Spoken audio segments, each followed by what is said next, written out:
Olá a todos, muito obrigado por ter você comigo aqui novamente. Seja bem-vindo mais uma vez a mais um vídeo inédito aqui nesse canal. É um prazer enorme ter você aqui comigo. Fortíssimo abraço para todos que me acompanham. Tenham todos um ótimo fim de semana. Bom, pessoal, hoje eu gostaria de comentar sobre o Wrong Turn 2, Dead End, que em português, né, o título ficou como Floresta do Mal, mas ele também foi depois rebatizado como Pânico na Floresta 2, tá? Dirigido por Joe Lynch, né? Filme de 2007, então, a continuação do primeiro filme de 2003 do Rob Schmidt. Bom, tem um filme, né, tem um de terror que se chama Timber Falls, né? Se eu não me engano, acho que também se consolidou como uma franquia depois. E esse Timber Falls, né, quando ele foi lançado aqui no Brasil, a distribuidora tinha colocado o título de Pânico na Floresta 2. Então, às vezes confunde um pouco, tá? Mas aqui no caso eu tô tratando de Wrong Turn, tá? Por isso que eu prefiro abordar o título em inglês, porque às vezes o título em português, como tem filmes que tem títulos parecidos, às vezes confunde um pouco a cabeça da galera. Mas aqui eu queria tratar sobre o Wrong Turn 2, tá? Já falei sobre o primeiro filme de 2003, tem uma análise aqui no canal e também tem uma análise do terceiro filme, né? Que é Wrong Turn 3, Left 4 Dead, de 2009, já abordei também aqui no canal. Em português o título é Floresta do Mal, tá? A distribuidora aqui do Brasil, acho que é a Fox Film, decidiu então mudar o título e colocar Floresta do Mal. Bom, o diretor John Lynch, né, que dirigiu esse filme, ele na época ele era um jovem entusiasta do gênero terror, né, e ele estava estreando na direção de um longa-metragem. Foi o primeiro longa-metragem da carreira dele. Bom, os créditos anteriores dele incluíam alguns videoclipes, né, e alguns roteiros. E aí o que acontece? Ele chamou a atenção dos executivos da 20th Century Fox, né, e aí ele acabou recebendo a proposta para dirigir então Wrong Turn 2, enquanto estava no Japão trabalhando num programa televisivo. Ele comentou que assistiu ao primeiro filme, Wrong Turn, o primeiro filme de 2003, por ser fã do artista de efeitos especiais Stan Winston, que tem participação no filme na parte de efeitos especiais, tá? E aí ele admirava bastante o trabalho dele, né, na criação dos três canibais, né, do filme original. Mas aí o que acontece? Pelo fato de Stan Winston não ter se envolvido no projeto da sequência, o diretor ele acaba revelando então que ficou desapontado e relata que enviou uma carta a Stan Winston dizendo que tinha todo o respeito do mundo pelo primeiro filme e não queria irritar os fãs, tá? A trama trata sobre um grupo de participantes de um reality show de sobrevivência que são levados para uma floresta isolada, mas o show vira um pesadelo real quando eles são caçados por uma família de canibais deformados, incluindo um sobrevivente do primeiro filme que transforma a disputa pelo prêmio em uma luta brutal por suas vidas contra o matadouro da família local. Bom, o engraçado é que o produtor Jeff Freelich, ele disse que o filme ele não apresentaria personagens estúpidos cometendo erros estúpidos, né, que os levam a uma situação mortal como nos grandes filmes de terror. Mas quando você assiste o filme, é justamente isso que você vê no filme.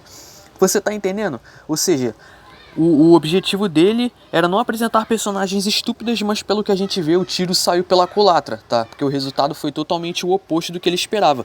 No filme é justamente isso que você recebe: personagens estúpidos cometendo um monte de estupidez. Personagens esquecíveis, nem um pouco memoráveis, que você esquece o nome deles um dia após assistir o filme. Bom, o filme então apresenta essa dinâmica de reality show, algo que já tinha sido explorado por outros filmes da mesma época. Posso citar um exemplo aqui, Halloween Resurrection, tá? E tem outros também, que possuem essa temática de reality show. E aí, o filme, ao invés de focar num cenário, né, numa ambientação que constrói tensão, né, suspense, cenas de terror mesmo, não, o filme faz aquele apelo forçado ao humor, tá entendendo? O humor aqui é tão ruim, tá entendendo? Tão disfuncional, que tipo assim, cara, faz o espectador querer parar de ver o filme, sério mesmo. Porque a apelação aqui pro humor é muito forçada.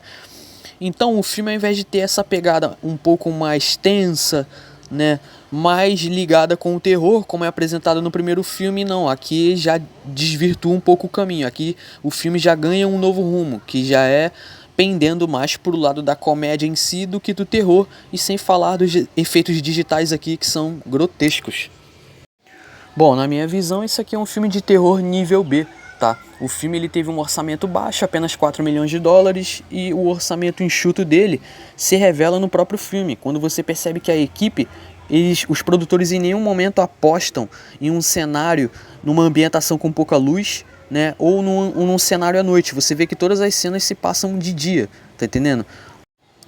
Bom, você percebe também a falta de originalidade do roteiro, de apresentar essa premissa de reality show, que não é nem um pouco assustador. Como eu falei, o filme apela às vezes para um humor forçado, com aquele tipo de humor com conotação sexual, com um viés extremamente machista, tipo assim, não me agrada muito. Bom, e se o diretor Joe Lynch disse que não queria chatear os fãs, né, visto que ele mesmo disse que era fã do primeiro filme, bom, eu acho que ele acabou fazendo isso sem querer, tá? Porque você não vê uma referência ao primeiro filme, né? Tipo, o gap temporal, né? Tipo assim, quanto tempo se passou entre os eventos do primeiro filme e os eventos desse filme não é revelado. Bom, o filme em nenhum momento se preocupa em explorar o que aconteceu com os sobreviventes do primeiro filme, né? Se eles fizeram algum tipo de denúncia ou não, né? Se eles tomaram algum tipo de providência, né? Quanto tempo se passou entre os eventos do primeiro filme e os eventos desse filme aqui, então você não vê nada. Bom, o filme não se preocupa nem um pouco em explorar isso e explicar para o espectador, né? Ou fazer algum tipo de conexão com o filme original, né? Então eu acho muito estranho, né? O diretor Joe Lynch dizer que é fã do primeiro filme, né? E deixar essas coisas em aberto. Bom, vale lembrar que esse longa ele não lançou nos cinemas, tá? Ele lançou diretamente para conteúdo de home video, DVD. Bom, ele não teve um retorno de bilheteria muito bom. Ele teve um retorno de bilheteria de cerca de 600 e poucos mil dólares. Foi um fracasso. Assim, é uma entrada bem fraca nessa franquia Wrong Turn, né? E tá aí. Tipo assim, você tem um longa bem fraco que apela muitas vezes para efeitos digitais, né? E a falta de originalidade do roteiro torna o filme desinteressante, tá? Bom, para o Wrong Turn 2, nota 3. Bom, vou fechando a análise por aqui. Se gostou do vídeo, por favor, deixe seu like, deixe seu comentário abaixo, né? Comente sua opinião. Inscreva-se no canal se você for novo. Muito obrigado a todos pela paciência e pela atenção. Bom, já tem uma análise aqui no canal sobre o primeiro filme e também sobre o terceiro, e aqui, né, a análise sobre esse segundo filme. Bom, vou ficando por aqui. Por hoje é isso. Muito obrigado a todos e até mais.